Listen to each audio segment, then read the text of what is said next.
All right. Can you hear me?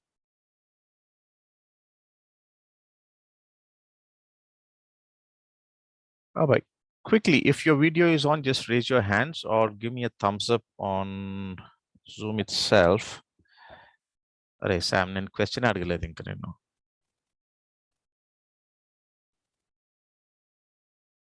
if you are currently dating,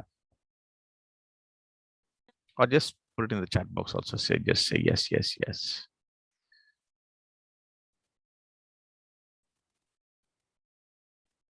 Or if you want me to understand by your smiles, I can do that also. No? Okay. No, but there's no one dating here. I see 24 people. Unless I'm counting Aaron because his profile picture already has one cartoon raising up its hands.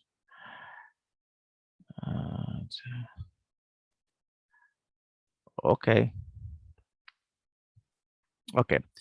How many of you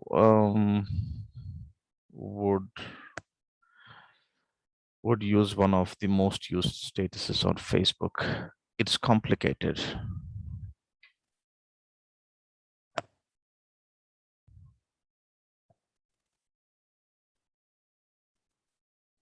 Okay. No response to that also. Even James Bond is not saying anything. Okay. Looks like you're a shy bunch here, so I'm going to let go of that. But let's quickly talk about this entire concept of dating and relationships. Let me share my presentation with you and okay, talk. Oh yeah, okay.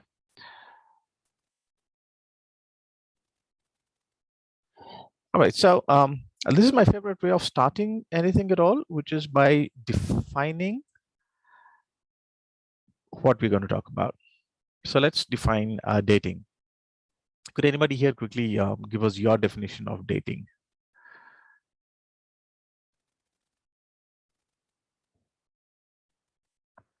Anybody who wants to define dating?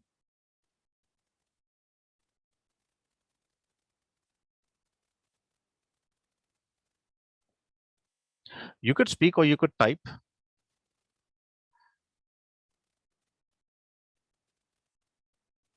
I'm going to wait till I get at least one definition. So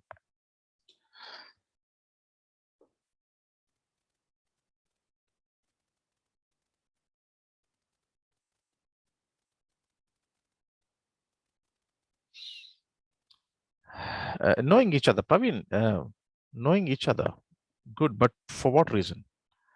Anybody else who wants to add to that? Liking somebody and seeing where, okay, seeing where it goes. Okay, that's kind of dicey. Man and woman who love each other, waiting for marriage. So waiting is dating.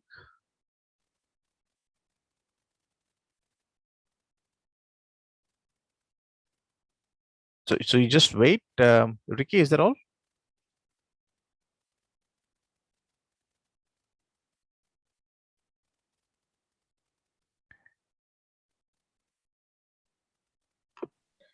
I've never done that, so I don't know.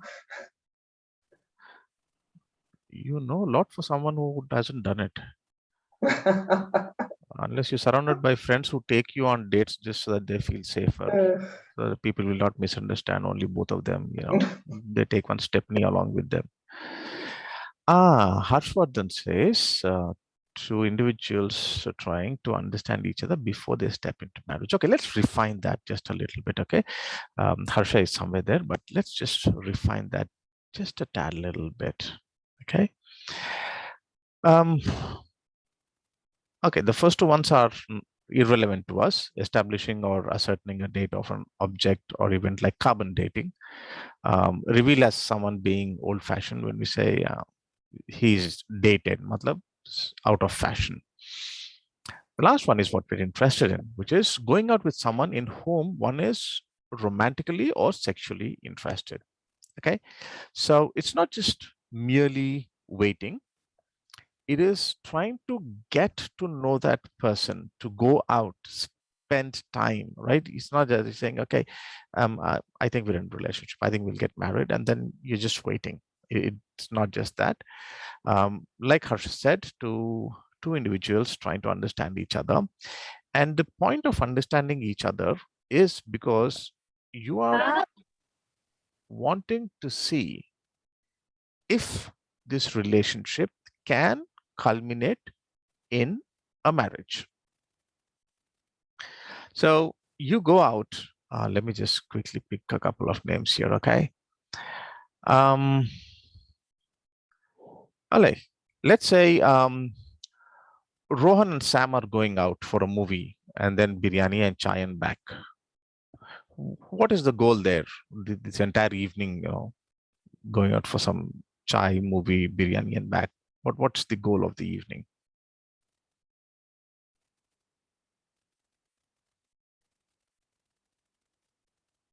It's just two friends, right? So you are doing what friends do. You're having some fun together. This is, though it's not a detailed planned agenda, but the idea is that you're strengthening your friendship, right? And in the course of doing this multiple number of times, you get to know each other. You improve on your relationship as friends. But when one is looking at a person of the other gender, and I'm assuming that Rohan and Sam are not really interested in each other romantically. Okay, that's my assumption. Okay, but let's say a boy and a girl, or a man and a woman, are romantically inclined, and say, let's go out for a cup of coffee. Again, part of the idea is to have some fun, spend some time, talk, but there is a predetermined um, direction in which you want this to go. You want to know this person more and more.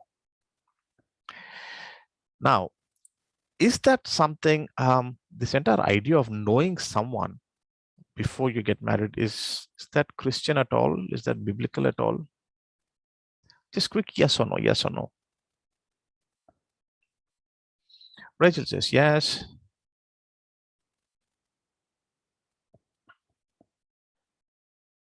Okay. If you can think back to some examples in the Bible of one person wanting to know the other person better before getting married, do we have any examples like that?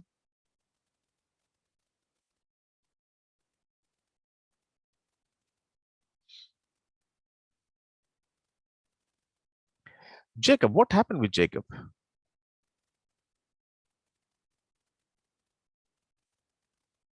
See, he spent 7 years plus 7 years. So obviously, he was spending time with the family. Maybe he sneaked off a few dates here and there, but the idea was he had 7 years to know the person that he wanted to marry. And of course, he was taken for a ride the first time, but he spent another 7 years. But even before that, slightly just one generation ahead, what happened? How did Isaac end up with his wife, Rebecca? Abraham sent someone to search and say, hey, can you find someone who's suitable for my son? So this idea of finding someone suitable for marriage has always been there. Now, the struggle between the older generations and now, and when I'm saying older generations, I'm not talking about even biblical times. I'm probably even talking about the current generation also. Most Eastern countries and all have not passed on this privilege to the person who's actually going to get married. So it is still the parents who decide, saying, okay, we'll go, we will talk, and we will find out. Uh, but unfortunately, what happens there is, Lisa, Samson, and Delilah. Yes, thank you. Rachel also said, Isaac, Rebecca, good point. So the family wants to know, and unfortunately, all their focus is on the parents. What are the parents doing? How much property they have? Siblings, how many siblings are there? Is this person educated? How much is he or she earning? And more importantly, are they of the same height? Will they look good together? I don't know how that matters. Okay. I mean, can you imagine when you are shortlisting someone and the first thing you say is, okay, our boy is tall, so we want a tall girl.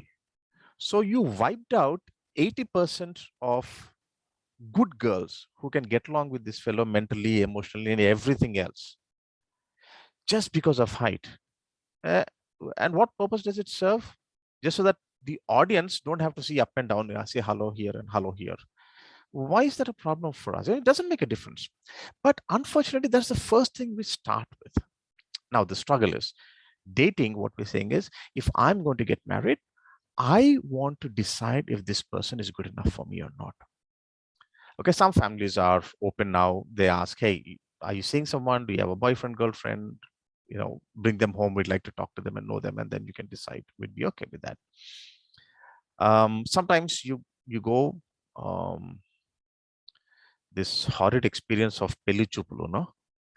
Like you're going shopping, window shopping or some such. At least after that, sometimes the parents say, okay, now that the families know each other, you guys want to spend some time. You can talk to each other. Sometimes it's just that half an hour while everyone is sitting in the same room, you're expected to talk to each other.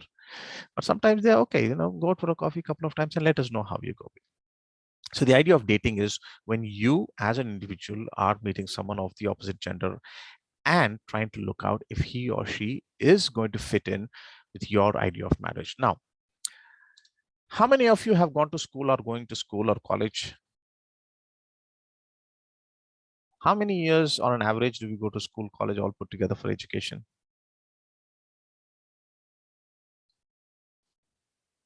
Right? We spend a good 15 to 17 years depending on what you're studying, So 15 is the minimum that you're going to spend, plus depending on how far you want to study. Why do we do all that?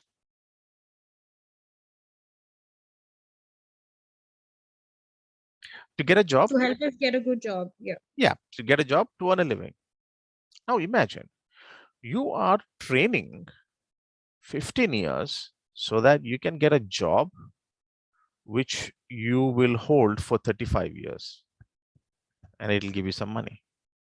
And you are there about a third of your waking hours approximately. But then shouldn't you also think about marriage, which is again going to start around the same time or a year or two later after you get married, after you get a job, but then we'll go on till the time you die. There's no retirement, right? So if you're going to live to 80 or 90, you have an extra 30 years of marriage as compared to your job. So should you not prepare yourself? Of course, you learn your manners, you learn how to work with people, you know how to love, how to sacrifice, how to give, communicate, and all that. But when you're getting closer, you should start thinking about what kind of a person would I like to be with? And what kind of person should I be to this person that I'm expecting to be part of my life? It's not just what I want, It's what who should I be so that the person that I'm going to select is also going to be happy with me. So maybe you won't start quite as early as school. But, romantic interests in the opposite gender starts around 12, 13, 14, right? You start talking about who and who, look around. It's not like old Telugu movies, no. 150-year-old N.T. Ramarao also is in college and trying to pata one girl. It never happens. This starts in high school, right? This starts in high school. Nowadays, it's starting even younger. So when you start thinking about showing interest in one person of the opposite gender, you have to prepare yourself also. And dating is this process. When you're going out and you start talking, you will be amazed at some of the premarital couples that I get. They've been going out for 3 years, 4 years, and they come and sit in the premarital counseling center, and we talk about simple things like, where are you going to live? How many children do you have? They've never spoken about it. They've been going out together for 3 years, 4 years, actively dating, meeting twice or thrice a week. And you never spoke about if you want children, how many children you want, where you're going to live.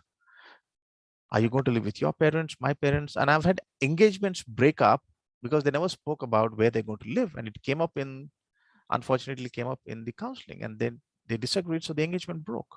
Yeah. Rachel says, you want a girl shorter than you. Yes, yes. A lot of guys think it is beneath them to marry a girl who is taller than them, who earns more than them, who is um, more outgoing than them. Everything somehow the girl or the woman expected to be slightly lesser than even age also. No, the girl has to be younger. The girl can't be older. Why? Because who did God make first? He made Adam, which means the man has to be older in the relationship.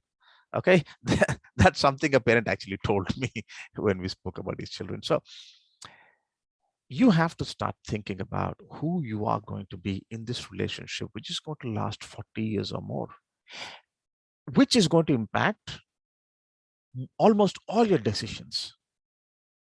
Children, work, where you live, what are you going to do, church, voluntary work, everything, your happiness, a major chunk of your happiness in human relationships is going to be dependent on this one relationship. So do you not think you should know this person well before you start making firm decisions of getting together and getting married?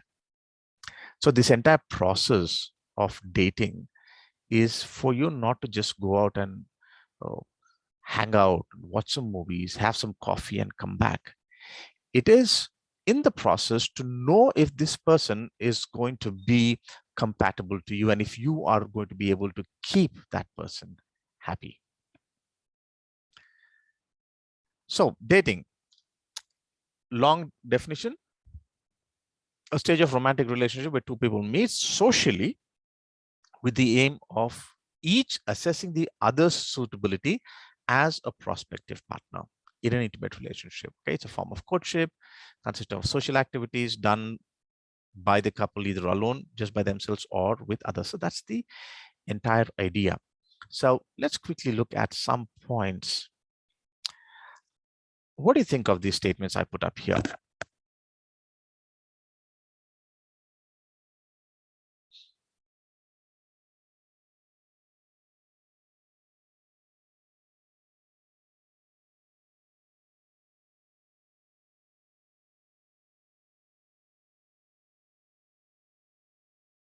How many of them do you agree with?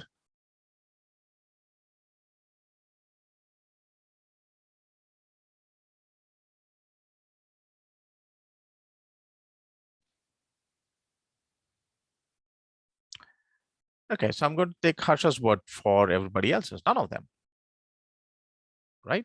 None of them. Aaron just called me bro. Okay. God has someone predestined for you, or they'll send them knocking on your door. You'll know, or there's some one perfect spouse that God will send to you. None of these are going to happen. Like every other relationship, you have to work on it. Okay. Uh, Anybody here who's never had an argument or fight with their parents? Unlikely, right? All of us at some point of a time have disagreed with our parents, have had arguments, or maybe got into vocal fights and things like that. So if this is what can happen with the people who raised us, people who love us the most, it is going to happen with the others also. There's no perfect spouse. It's going to happen. Yeah, Aaron. Yeah, every day. Yeah, that's what's going to happen once you get married also. So the relationship is no different. Okay, so let's look at some points. Okay, let's look at the stages. One, you have to develop a healthy friendship before you get into dating. Okay, you know each other as friends, and after you know some details of this person is when you get together and say, hey, you know what, maybe of hanging out with these 10 people, maybe there's just the two of us will spend some time together, and then you start knowing each other closely, you know more details, and then you think about marriage. So these stages have to go through. You suddenly can't jump into marriage straight away. Okay. I had someone who married person named David. Why? Because she said, I prayed to God and said, I'm going to open the Bible, and whichever name I see first, I'm going to marry that person. So David came up, and so there was one David in that small church. So she went and told David, God asked me to marry you, and then they got married. Yeah, great, great, fantastic.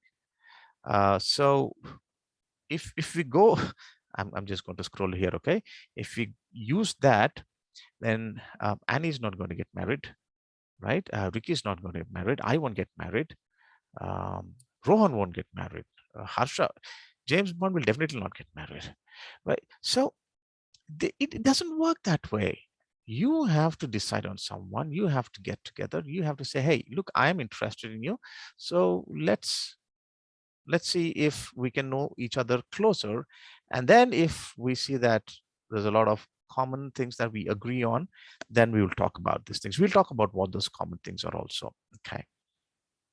So romantic relationships, there has to be expressed romantic interest. Okay, this entire thing of aanko hi aanko mein ishara ho gaya and all that nonsense will not work.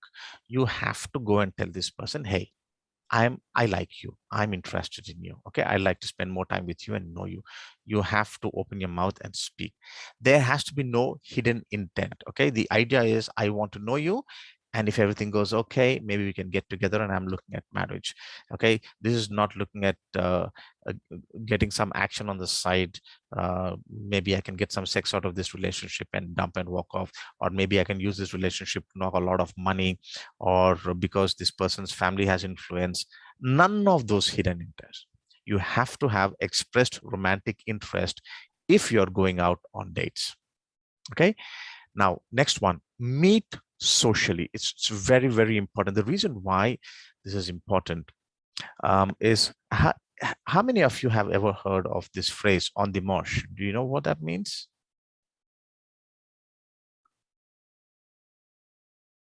Okay. The English translation for that simply means in your Sunday best. Okay. This is kind of old fashioned, but people always had their best dresses reserved for Sundays. Right. So on dimanche, which in French is in your Sunday, dimanche is Sunday, right? On dimanche is in your Sunday best.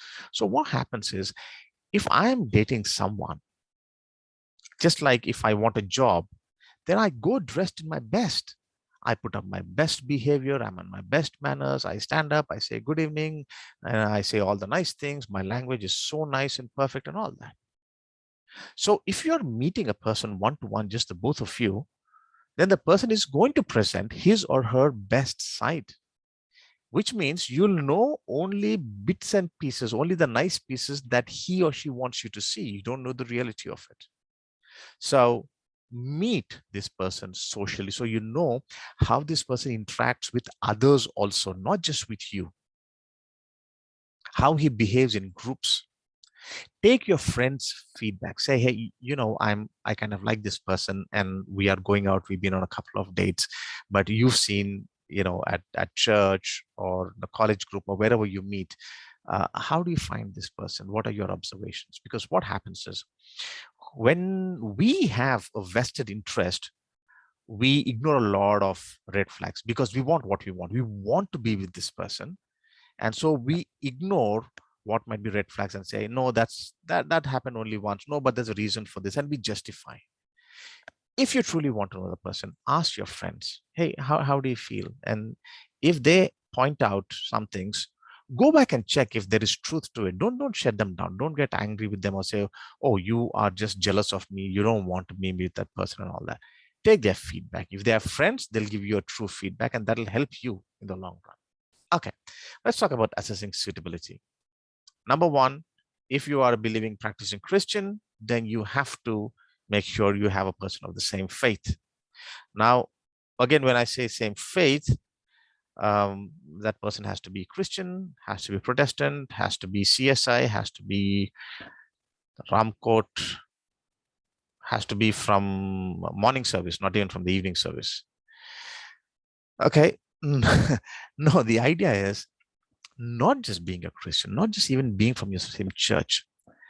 Do your faith levels match? Do you take your faith as seriously as the other person? Okay, you remember this example that we have in the Bible of being unequally yoked. What do you think will happen when one is unequally yoked? There's one big strong bull, and then there's another weaker one, and both of them are put under the same yoke. What do you think is going to happen?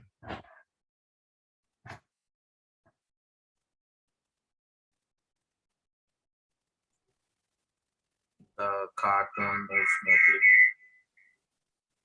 There won't be a Sorry? The cart won't move smoothly. Okay, but between the both of them, what's happening? Only one Friction. person is Friction. taking the way. Friction, yeah. So you think the bigger one will be doing the major chunk of the work and be pulling down, and the smaller one will be slowing it down, right? Okay. How many of you have taken a big piece of furniture like a sofa set or an almara up the stairs? Right? So there's one 4 steps up and the other one is 4 steps below holding it up. Who gets more weight? The one who's below, right? On the lower rung. So even when you're unequally yoked, the smaller bull or buffalo takes more weight. And it also has the pressure of keeping up with the bigger one. So the person who's of lesser faith has the same difficulties of keeping up with your faith level, of understanding what you understand, of taking God as seriously as you do. And they're wondering, why do you have to do this every Sunday? Why do you have to go to church every Sunday? Why do you have to tithe? Why do you have to pray for everything? Right? So it's going to be, like someone said, friction for both of them. The stronger one feels that he or she is being slowed down. The slower one feels, hey, you're not waiting for me. I don't understand what's happening. I need some time and all that stuff. So there's going to be friction. So make sure that your faith levels match your values and ethics. What is good? What is right? What is wrong? Talk about simple things in your life. What happens at home? What you do? What is okay with you or not? Right? Your values and ethics have to be in place. Talk about your relationship, what's happening at home, how do you relate to your siblings, your parents, past relationships. Do you have hurts in the past relationships? Okay, there's a big question of, oh, should I talk about the past relationships or not? Oh no, if you're getting married, you should never talk about your past relationships. No, it has impacted you. They have changed you. And if this person truly loves you, he or she will accept you the way you are. Otherwise, you can walk away. Remember, dating is finding out suitability. You haven't decided. So after 3 dates, you can say, you know what, you and I are not compatible. Okay, yeah, right. So you drink coffee 5 times a day. I don't like coffee drinking people, so get lost. End of the story. Right? Instead of waking up every day morning and fighting for the next 40 years of make coffee for you, drinking so much coffee, you're wasting my money, you break off here. Okay, that's the simplest example I'm giving, but there are bigger things that you have to know if you're compatible or not. Talk about money. Money is a big issue. You will not believe me, the number of married couples who come for counseling and they talk in terms of your money, my money. Right? If you're sharing life together, money is one itsy bitsy small part of it. But the reason why it becomes a bone of contention is they have more faith in and they depend more on money than this relationship. So they think, even if this relationship goes for a toss, my money will take care of me. But that's wrong. If you pay attention to the relationship, even if there's no money, your spouse is still going to love you and take care of you. And that has to be. So what are your views on money? What are your views on politics? What are your views on children? What are your views of your English pastor? I don't know, whatever seems important to you, but you have to talk as much as possible. Okay, we've spoken about the form of courtship, express romantic interest and no hidden intent. Make sure you do a lot of social activities.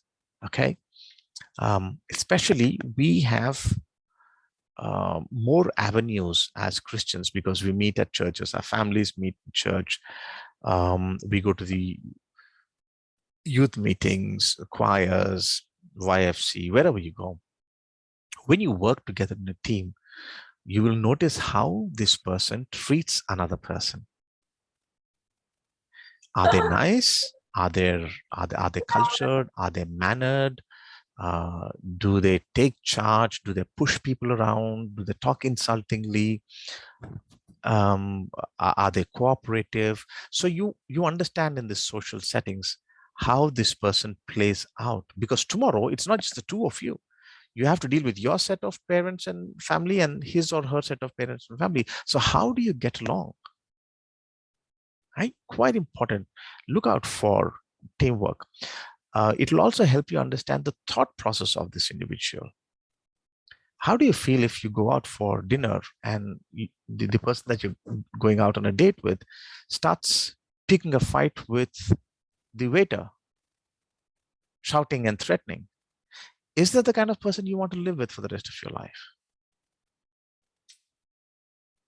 And you'll understand in the thought process what is important: relationship, or money, or respect, or love, all these kind of things. So this has to be a conscious effort to know each other. We spoke about meeting socially or consisting of social activities. Is it just alone, or are we going out this with each other, and why? Okay, sorry, my battery was going low. Okay. Why do you need to go out with each other? We've spoken about that. Why not alone too much also? There was this guy, a pastor's son, who asked his dad very nicely, saying, "Daddy, I just met this girl. I'd like to go out on a date." Dad said, yeah, okay, go out. But can I borrow your car? Wow, where are you going? No, Dad, it's full moon night. We just want to drive up the hill and park somewhere where we can see the moon and just spend the night later into the evening and come back. The pastor father said, no. Why? He said, man, alone in a car when no one's around, full moon day, all by yourself, forget about you. I wouldn't trust myself with a beautiful girl, so you're not going out. Right? So be careful about how much of secluded alone time you get. Don't get physically involved, because I've had enough young people who got physically intimate, jumped into a sexual relationship with the one they're dating, and when things start going wrong, they know that they're incompatible. They do not want, because they said, hey, I've already jumped into bed with this fellow, with this girl. Now I can't be with somebody else, so somehow I'll manage. And then they have to bear with that for the rest of their lives. So be careful of that. What are you going to do? A whole lot of things. Go out on a project work, do some volunteering work, anything at all that helps you see the other person in regular light. Boundaries, emotional boundaries. Okay, be careful. Again, in your head and also with the other person, be careful to say, we are dating. We are trying to find out if we can work together for another 40 years. Okay. So at no point of time should there be emotional blackmail saying, oh, I thought this was serious. I already told my parents. I already have names for our children. Slow down. No, not so fast. Okay. So no emotional blackmail, no pushing like that, saying, no, I've already, so now you can't back out. You have to understand mutually how much uh, deeper you're going emotionally at every time that you meet. Talk a lot about the future. Speak about what you're going to do things. We spoke about money. We spoke about parents. We spoke about children. We spoke about the kind of job that you want to do, where you want to live. Do you want to go abroad? I've had a friend of mine whose marriage broke because she wanted to go abroad and he said, I'm not leaving my family. So she gave up on the marriage just so that she could go abroad.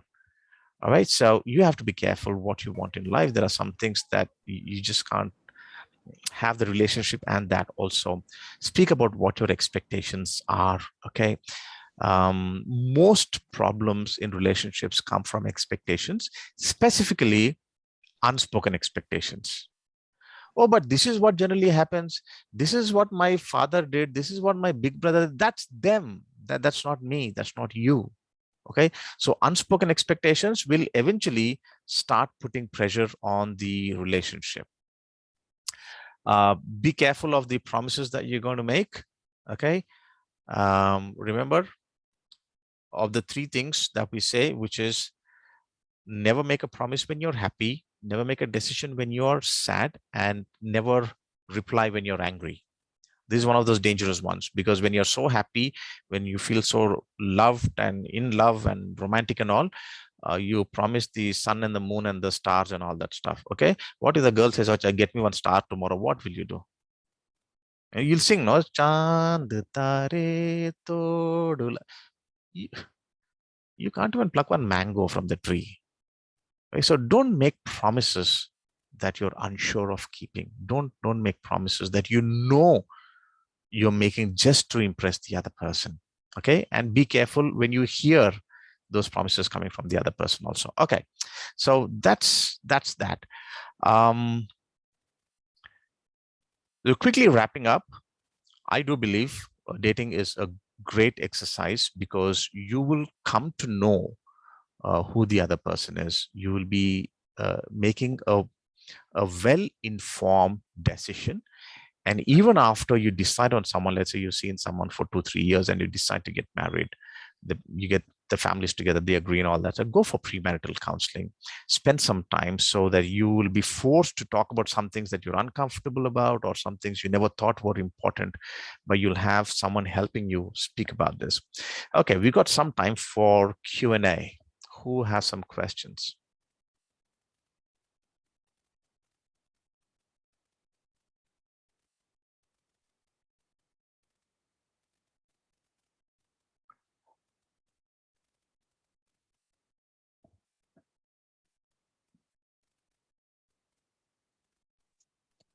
I think I speak for everyone when I ask this, Ankuntana. So, how early do you think one can start preparing or looking out, putting themselves out? Do you think there could be a good age bracket or a range, especially in a culture like ours? Yeah, so I might come across as a little old-fashioned, but there is a practical reason why I say this. It's better for you always, if you have the option, to wait until you finish your studies and you know which career you're going into and what you're doing before you start considering dating someone seriously. And the reason for that is, if you start dating early, and if you kind of even one-sidedly make a commitment to this relationship, then all your future decisions are going to be around this. How many of you remember, once you finished your class 10 or your intermediate, you want to go to a particular college because all your friends are going there? Right? So that's a stupid idea, because you don't decide what you want to study. You don't decide if that college has what you want to study and what you're going to do with it. You figure out, all my friends are going to this college, so let me go to that college, and then figure out something they'll have. No, I'll pick something. So that's not a great decision making process. Work also is just as important. What your vocation is also is going to be important. So once you decide which way your career is going, what you want to do, then you'll find someone who will come along and be okay with that kind of a career. If it's a traveling job, if it's a night shift, if it's something that needs you to shift every 3 months, 4 months, couple of years, then the person that you're going to marry has to be okay with that. So it's kind of dicey. Sometimes you might say, oh no, but we are high school sweethearts and we met each other in class 12 or degree college or something, and I know we are perfectly compatible, and for that reason we will make. That's your call. But practically speaking, I would rather that you wait until you know what your career is, you pick up a job or something, you know what you want to do with your life, and then bring this person in and see if it works out.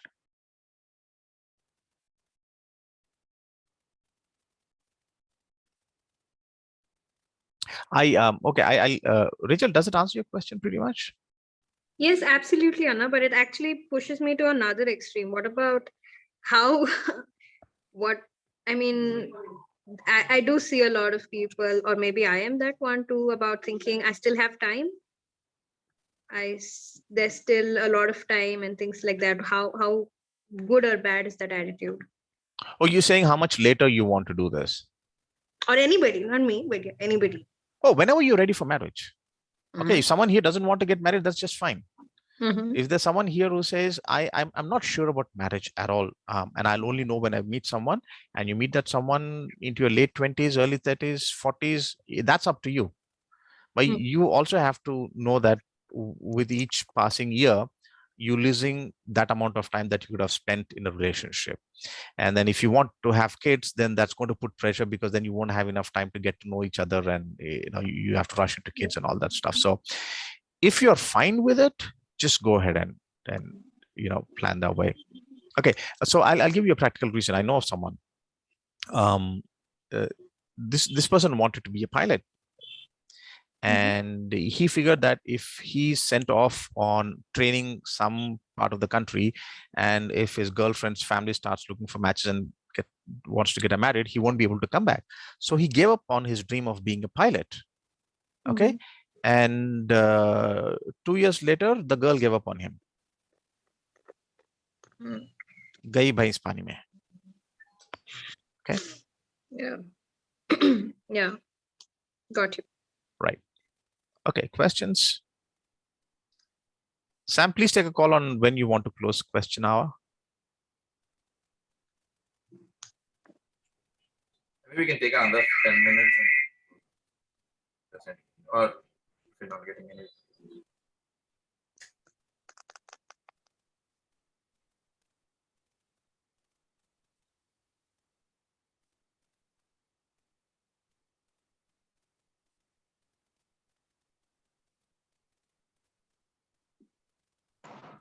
Hello, hi Anna, Rohan. I'm married, but I have this question, which we keep coming across in a lot of the Christian community, where people say, "Oh, God showed me you." God said, that that you are the person, and the other person has no. And these sort of things keep happening. Especially in our community a lot. So what do you think? How do we approach, or is that like even something to be considered, or what do you think about it? Okay. So look, Sam told all of you guys to come here, or whoever organized the meeting asked all of you to come here this evening, right? And I'm here, right? And we're talking to each other. So if you and I are supposed to get together, let's say, Rohan, you're the only one on this meeting, okay? And Sam set this up. If this meeting were to take place, then Sam has to tell me also, right?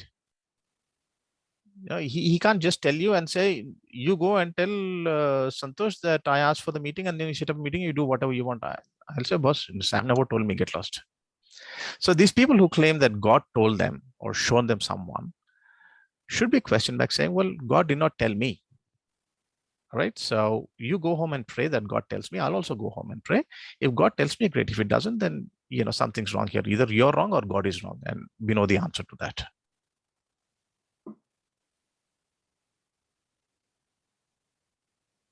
People take advantage of God's name. I mean, is it possible, Anna, that that God will speak to the other person also, and maybe they're resisting, or they say that God didn't speak to them? Oh, that's on the conscious. So God might tell them, saying, I've cleared this person for you. You can just go ahead.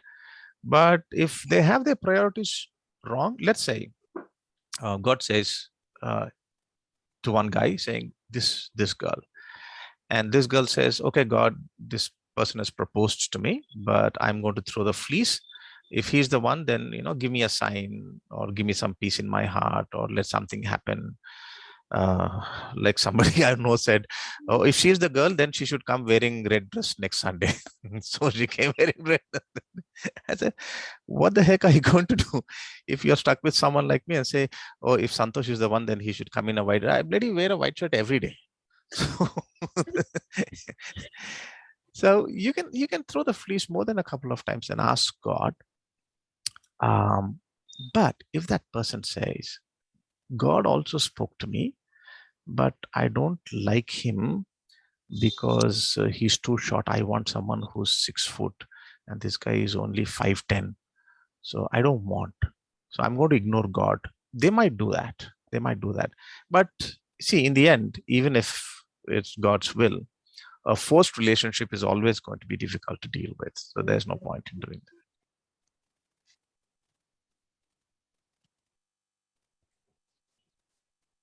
Also adding to this question, Thank because you. we haven't addressed that topic. How about, you know, how much is God's will also plays a role in finding somebody, or is it completely left to us in our free will that God has given this free will and we can choose anybody? I mean, there are certain commands in the Bible that you cannot be with an unbeliever. Is that the only one that is required, or is there also God's intervention that's there in individual's life? I know of a pastor who got into a lot of trouble because the wife is not comfortable with people coming home. She is not comfortable with this person disappearing every evening, some meeting here and there, and the expectation that you have to be with the pastor for everything and all that stuff. So, but he's doing God's work, right? So we have to understand, apart from God's will, we are also individuals who have preferences. God will not unwittingly force us together when things do not work, unless he wants to teach us together. So yes, there are personal preferences, and this is one exercise I always ask my premarital couples to do. Make a non-negotiable list, saying I want someone who is Telugu, I want someone who is Christian, and I want someone who wants to continue to live in Hyderabad only. That's it. These are non-negotiable. Baki pura, it's okay. I don't care what kind of a job he does or how much he earns, or tall, short, fat, black, fair, handsome. I don't care whatever it is. So once you have your non-negotiables in place, leave the negotiables. Those are good to have. Oh, it's great if he has an IT job. If it's great if he already has a car. Otherwise, we'll buy a car. We'll both get together 5 years, 10 years down the lane.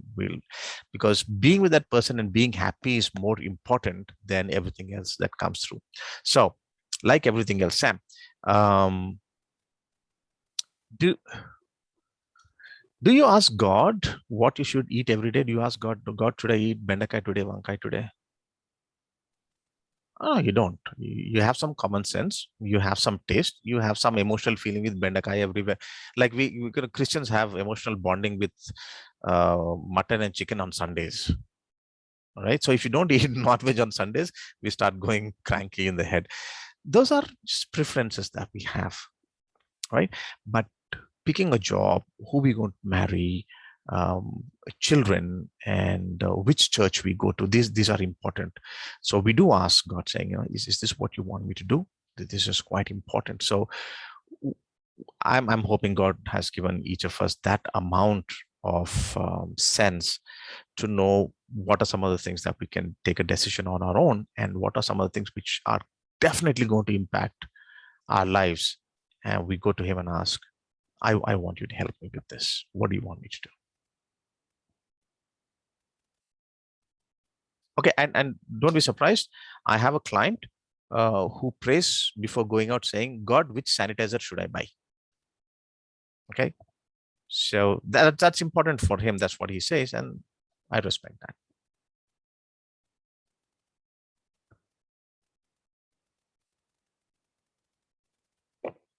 Anna, so the previous question, you said that like whenever you start to begin your career or work, and also in the session you said also we have to prepare ourselves, Anna. So Correct. what is the order, Anna? First, do we have to look for a person that we already like, or we have to prepare ourselves first? Or Oh, both, because it goes both ways, right? The other person has to keep you happy, and you have to keep the other person happy. So I think both of them are just important, and both of them should start off. For example, you might not like someone who keeps talking all the time, right? So if you end up with someone who's talking all the time, she's going to nag the life out of you in the first 1 week, right? And then she might complain, saying, this fellow never speaks. I ask him, do you want to have dinner? There's no response. Okay, let him die. I'll just go have dinner by myself. So your spouse has to keep you happy. You have to keep your spouse happy. Remember one of these slides which said something about a perfect spouse. There's no perfect spouse out there waiting for us.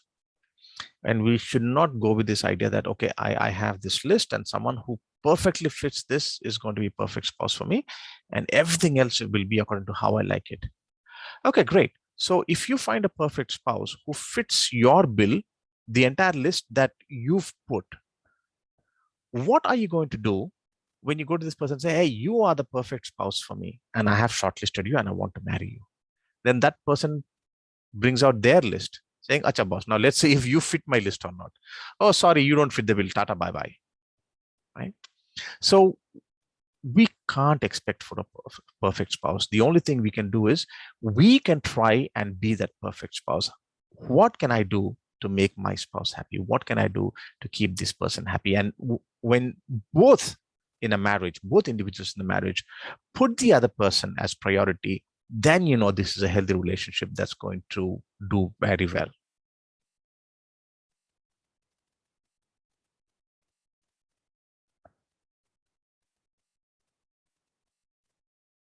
Rachel అప్పుడే నెత్తి పట్టుకుంది.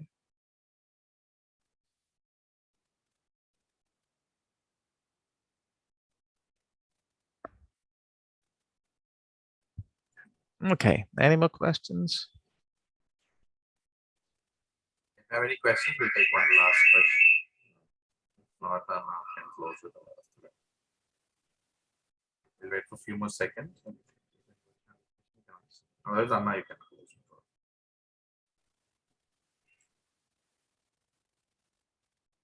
Okay, all right. So Sam has my number. If there are questions that pop up later, just ask Sam. He'll give you my number and message me or call me, and I'll try and help you the best that I can. Okay. So how many married people here in the group now, apart from Rohan?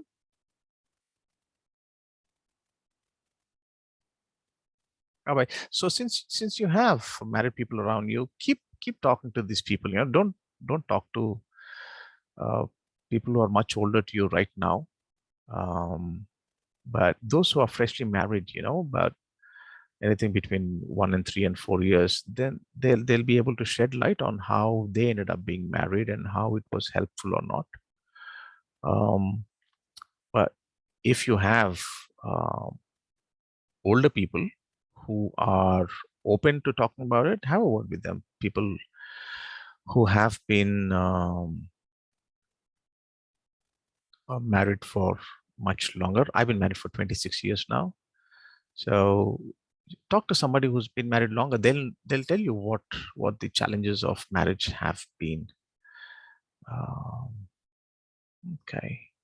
Praveen, what does the Bible say about love marriage? The Bible doesn't say much about love marriage. It doesn't say that you should or shouldn't get married. I think it's purely a personal family decision about who takes the final call on who you want to get married. People often say, you know, this Samson fellow went and he liked someone and he got into trouble. It's not because he loved someone and got married that he got into trouble. He just loved the wrong person and he did not see the red flags and he just threw caution to the wind. But if you walk with God and say, God, I'm meeting somebody, let me know or open my eyes to see any red flags, or let me be sensitive to what's happening in the relationship, God will help you and you'll make a good decision. Anna? Yes. Anna, what are like few of the red flags that like we can avoid in the beginning of the year? Oh, there are 10,000 of them. See, but I would categorize them under two. One is something that you would consider as generally wrong, right? So if there is anger, if there is stinginess, if there is a lack of good values and ethics, right? You know, all of these are angelic. So that's how the person is going to be with you at home, with his family, with his workplace, or wherever he goes. Okay, so that's the generic part. The second one is red flags could sometimes be very focused on this relationship, right? So this person can be very nice with everybody else, but suddenly in this relationship can become very controlling, can become very jealous, can become stingy and controlling about the money, can be suspicious, checking your phone, stalking you, things like that, or just just compulsive lying. Sometimes, people lie that they have a job or they have much higher designation than they actually have, and they lie about these things. So you have to be careful, and that's one of the reasons why you should take feedback from others who know the both of you, because they should be able to help you. A long time ago, someone called me and says, "Hey, do you know so and so?" He said he is a sales manager with Modi Xerox. All right, I used to sell Modi Xerox. I said, "No, I know that person. He doesn't work with Modi Xerox. He works with a dealer of Modi Xerox, which is not the same thing. And even in the dealer's place, he's a sales executive. He's not a sales manager." Right? So when you talk to people, you will know, when you observe, like we said, in groups, you will know what's happening. So red flags are sometimes things that we know, we see, but we push them under the carpet because we want more. Usually happens, as far as I've seen, it has usually happened with girls who were not loved or treated well at home. So they're looking to escape. So the first guy who comes along, gives them attention and says, "I love you," they just fall for it. And these are the people who then ignore a lot of red flags. And then they give their everything, they go out of the way only to be taken advantage of, or find that they're being treated the same way they were treated earlier. So there's no escape. History just repeats itself, and then the frustration sets in.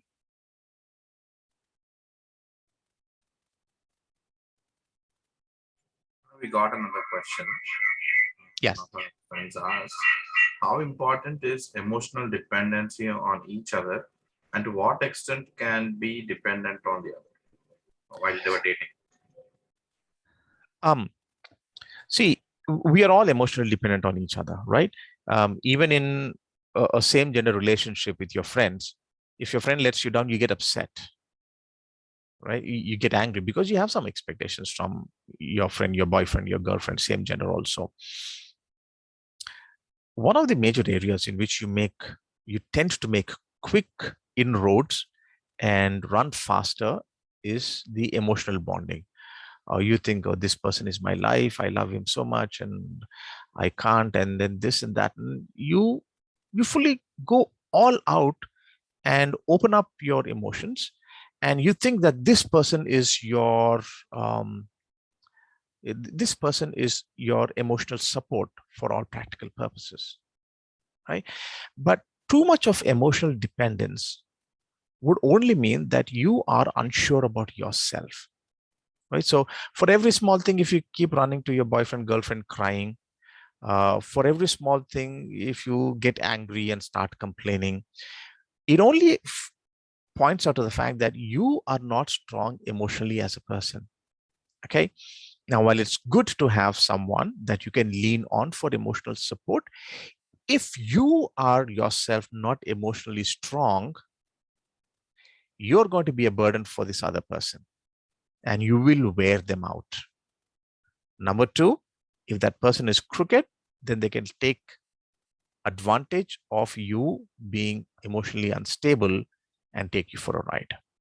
So one has to be emotionally stable before we start leaning on others. There are going to be moments. There are times when I am sad, when I'm angry, and I lean on my wife. But I can't wake up and do that all day long till the evening for every small little thing, right?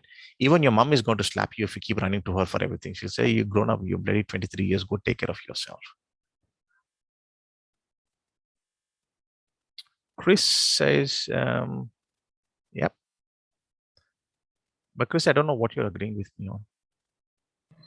Oh, hello, Santhosh. I just wanted to tell you that, yes, what you say is true, that, yes, when we go through certain frustrations at the home front, probably somewhere down the line, we don't realize, and then we fall for someone, and then we think they are the whole world for us, and they are there and all that. And then, as you said, yes, the physical relationships or whatever it is, you feel committed to it, and then you go on with it, and then later on you only realize that it ruins your life. Correct. Okay, and then by the time you realize and you want to get out of it, you're already finished. Correct. Okay? And then when you do it, the repercussions and the impact is on the children. Yes. which is very sad. But if your children are understanding, and if your family, this bond with your children is good, and they understand what you're going through and what it means, and how they could be contributing to you to have a stable life, that is a different part. But then when it comes to the biblical teachings and all that, what happens is there's a contradiction. According to Bible, there's no divorce. Right. According to Bible, there's no nothing like that.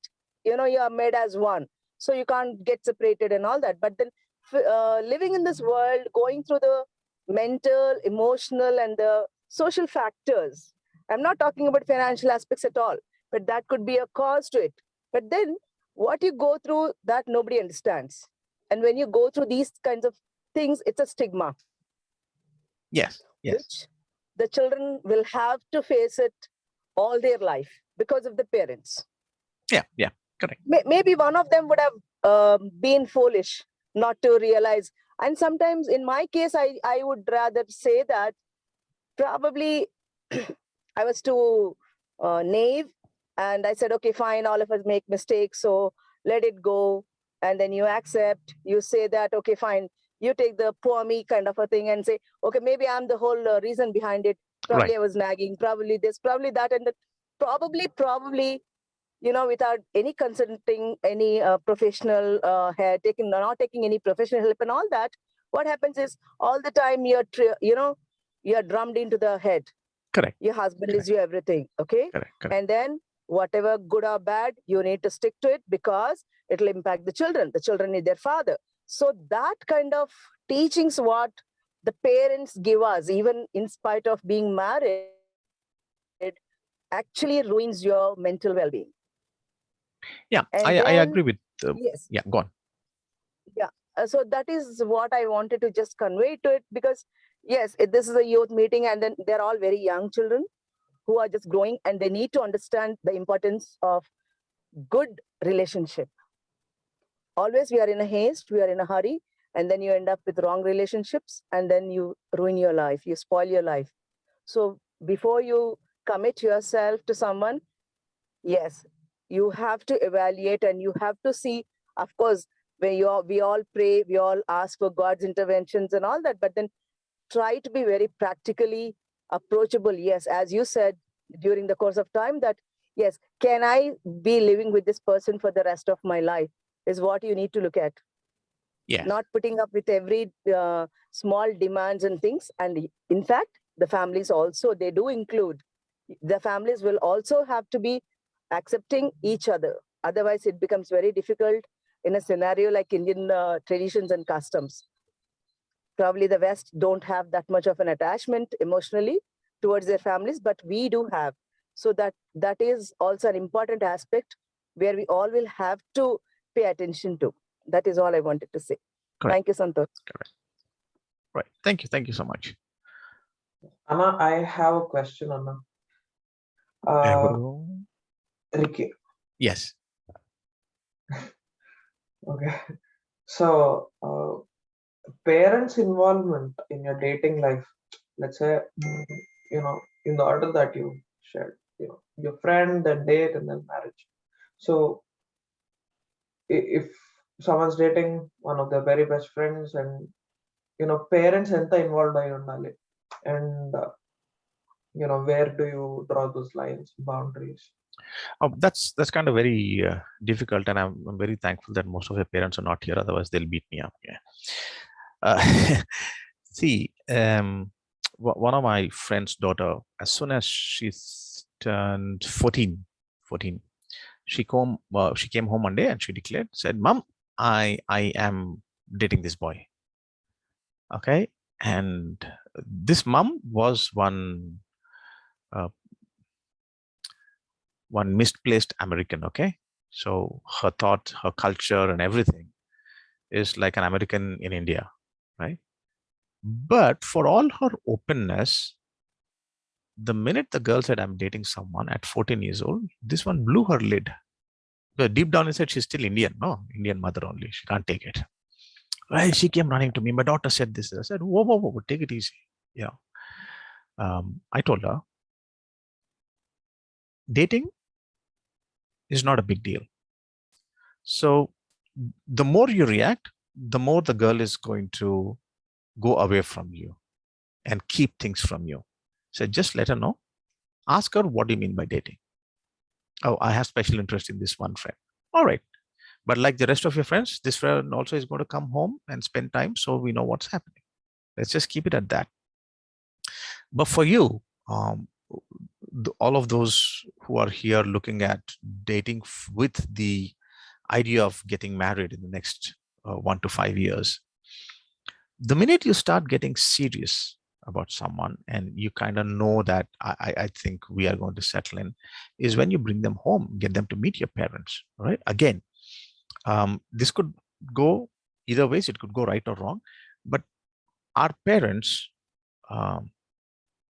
sorry, let me say your parents, okay? So your parents have lived much longer than you. They've seen relationships. They've seen how the world works. Just like your friends, they might be able to see some red flags. They might be able to make some observations that you haven't, okay? And they might tell you what may or may not work. Take that into consideration. The reason why I'm saying bring them home later is, if you bring someone saying, I'm dating this person now, on your very first date or second date, and then 3 months later you decide it's not going to work, then you bring the second one, they'll throw you out of the home. Okay, it is when you kind of start getting this feeling that yes, this person is someone that I could be with, is when you bring them home, so that they also know who's at home, what's happening, what kind of family you're from, and what kind of support you have, how you guys work. And the introductions will help later on as you start making decisions. If you have open-minded parents, that is. Otherwise, if you bring home someone, say I'm dating to someone who's very traditional, they're going to lock you in the room, find someone, and get you married next Saturday. Yeah, no, thank you. And so my next question is related to this only. Let's say parents are very orthodox and traditional, and the guy likes a girl. The scenario that I'm trying to explain, right? So no, okay. Let's say the family is traditional, orthodox, and this dude, finds a girlfriend, wants to get married, and how long should he wait, or should he, just get married without informing to his parents, or what should he do in that particular situation? Oh, that's a difficult question, because I did not wait for my parents. I mean, I waited for some time, and then neither sides were relenting. So my wife and I just went ahead and got married. I have a friend who waited for 8 years before both the families finally agreed, and then they dragged it on and on and on. Finally, the families got tired of the wait, and they said, "No, just get married to whoever you want." A good way to go about this, Ricky, is to ask very pointed questions. What is your objection to me getting married to this person? Right. So let's say he or she is not a Christian. They've got a valid point, right? If you as a believing Christian are somehow doing this, then they're going to stop you. Okay. But if there's something, say something like, oh, they are Methodist people, they are dangerous, you should keep away from Methodist people, you should never marry Methodist people, it doesn't make sense. Okay, there are horrible people in all groups. There are good people in all groups. So we have to focus on the individual. Or sometimes the parent might blindly say, no love marriage, it's bad. That's also unsubstantiated. Okay, there are a lot of arranged marriages which go for a toss. There are a lot of love marriages which go for a toss. At least in a love marriage, you have only yourself to blame with. If your arranged marriage goes for a toss, you're going to blame your parents, and you lose even that relationship. Okay, so why? Oh, he's not earning so much. The girl should be able to say, I don't care how much he earns. I know that this guy is loving, trustworthy, and loyal, and that is more important to me than money. At some point of time, we will make some money.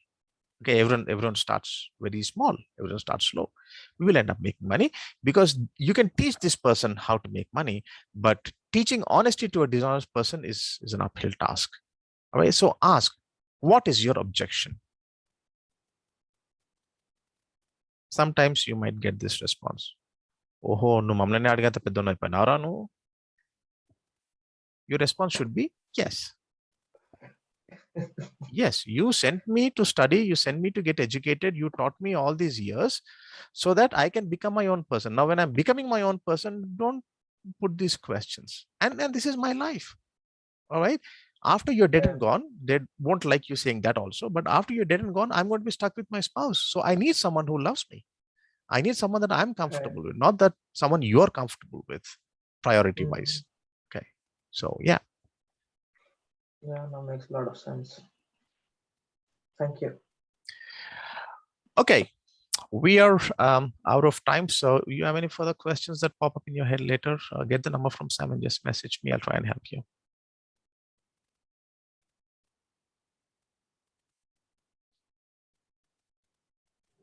Now you can close with a word of prayer.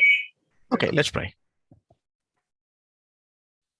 Father, we thank you, Lord, for this day and time. Thank you for this little discussion that we had. Father, these are practical issues that all of us face in our lives, Father. But especially marriage is a one-time thing, Lord.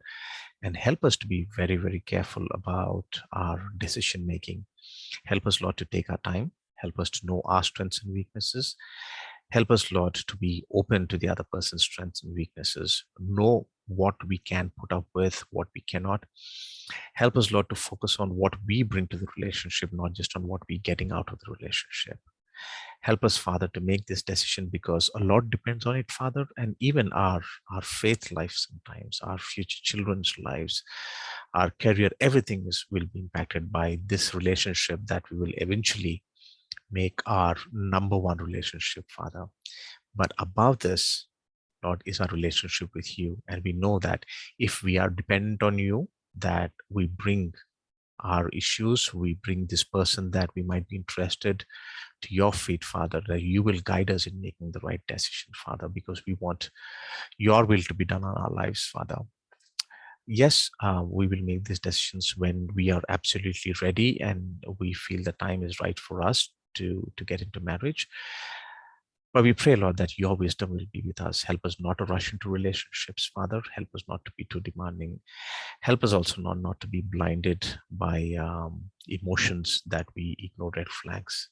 Help us, Lord, to make an informed decision and bring that person into our lives, Father, who will enrich our lives, who will inspire us to do better, Father, who will love us, and we will also reciprocate the same so that both of us together could be an example for what good love is, because we both, Father, look to you for everything that we need, and that love will be reflected in our love for each other. We pray for everyone who is here, Lord, today, who is going to make a decision in the coming years about marriage. Give them the wisdom they need, Father, and we pray that you will lead them to the appropriate person. In Jesus' name we pray.